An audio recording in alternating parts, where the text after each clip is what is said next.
Hi guys! So, nandito kami ngayon sa McDonald's. So, meron silang McCafe. Ayan, ang kanilang menu. Mga shake at saka sweet. At dito naman ang kanilang main menu. Mga burger. Ayan. Samurai Mac, Big Mac, double cheeseburger, teriyaki burger, chicken fillet set.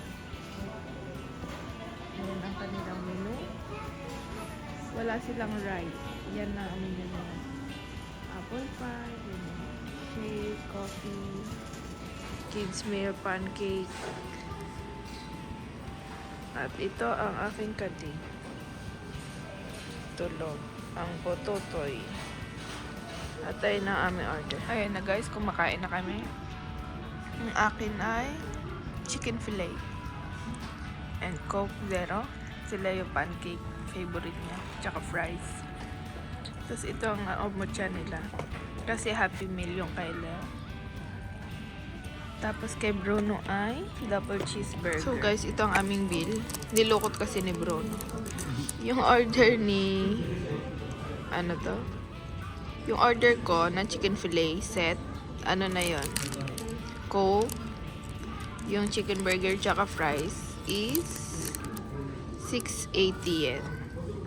Yung kay Bruno na double cheeseburger with large drink and large fries, 800 yen.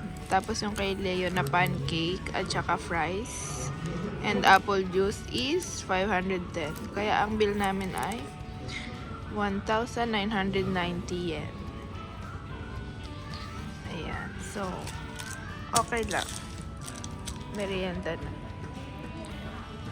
Ayan siya, ang kanyang favorite na pancake. Pancake na naman. Nung nakaraan, pancake din. So guys, yung McDo dito sa Japan, walang rice. Walang rice. Yung Brazil to, di ba? Sa Brazil din, yung McDo nila, walang kanin. Dito, puro burger lang. Burger, fries, nuggets, ganyan. Yung literal na merienda talaga. Eh, yung sa atin kasi sa Philippines, kanin is life. So, ayun. So, guys, yung McDo dito sa Japan, hindi sila yung laging crowded. Dito madalas gumagawa ng mga ang tag dito, assignment yung mga estudyante, or dito sila mga nagde-date, or yung mga nag-office work din, dito sila tumatambay. Yung tambayan nila. Ayan. Tapos may sarili, yung basurahan dito, ayan o. Hindi yung katulad sa atin na laging crowded. Kasi doon na nagtatanghalian, gano'n, di ba? Dito merienda lang. Tapos dito, sariling ligpit. Walang mga crew na magliligpit ng pinagkainan nyo. Kayo magtatapon ng sarili nyong basura.